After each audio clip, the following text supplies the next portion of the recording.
Yung maghahanda ng okra na walang laway. Ayun. Kasi normally tayo mga Pilipino, kung galing puputulin dyan kaagad, lulutuin, lalabas yung laway. Ang gagawin natin para hindi lumabas yung laway, ganito. Ganyan po dapat, para siyang volcano. Okay. Hindi yung puputulin, kasi pag pinutol mo, pag pina-fried mo, Laway na. lalaway na, wala na. Okay. Ito ma-preserve niya yung laway niya. Okay. At saka natin i-slit sa loob. Na biniyak ko lang. So, gigilitan natin, Chef? Gigilitan, tapos ito na po. Earlier, ginawa ko na. Tinanggal na yung buto. Opo. Okay. Lagyan natin ang cheese sa loob. That is cheddar cheese, Chef. Cheddar cheese or quick melt cheese, like this, long as like I that. love quick na. Okay, ilalagay sa loob. Tapos lagyan mo ng bacon Okay. after the bacon. Alam mo, pag naluto ito, nagmi-melt. Nasa Middle East ako, nilagyan ng chili sa loob, okra din, and then, minsan yung camembert cheese or Yeah. gruyere Social. inside. Yeah. Sarap. O sige, habang hinanda mo yan, ito, mimix ko lang itong ating flour at saka yung cornmeal. Fried ba ito, Chef? Ha? Fried or baked? Fried. Instead of breadcrumbs, itong gagamitin. Corn, ano yan? Corn. Cornmeal. Sa Molina. Simulina. Parang ano, parang mais. Mais ngayon. Corn. Corn flour. May meal lang, kaya cornmeal. Pero mas ano siya, mas hindi siya pino. Oo. Okay. Now, Yes. dito ko ilagay yung flour. Flour. So, nag-mix ka ng konting flour sa semolina, Chef, tapos meron pang tinirang flour. Yes, i-dredge pa natin dito sa flour. With Okay. egg naman. Okay.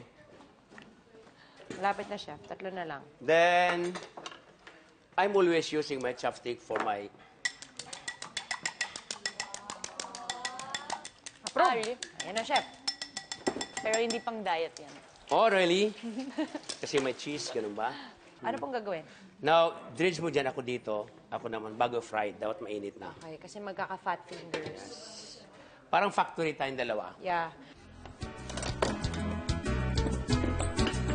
Di ba? Yeah. Alright. Go. Tikman mo ito, masarap to. Last one. Salt?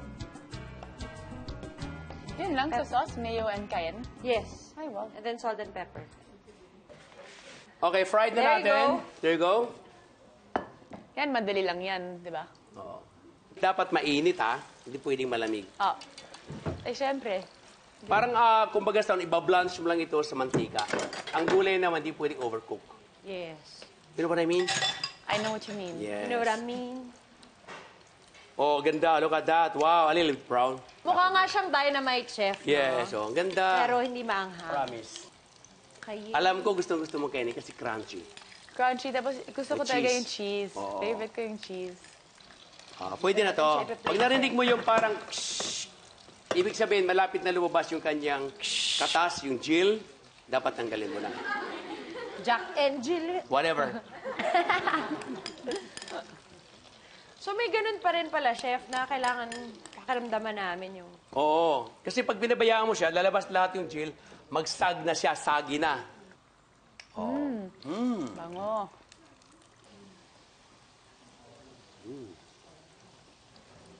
Oy, ganda. Maganda pag may cocktails, di ba, sa bahay. Oo. Madaling kainin lang. The whole ganun. Oo. okra. O nga, pag cocktail sa bahay, no, pwede mo nang gawin to. Oo.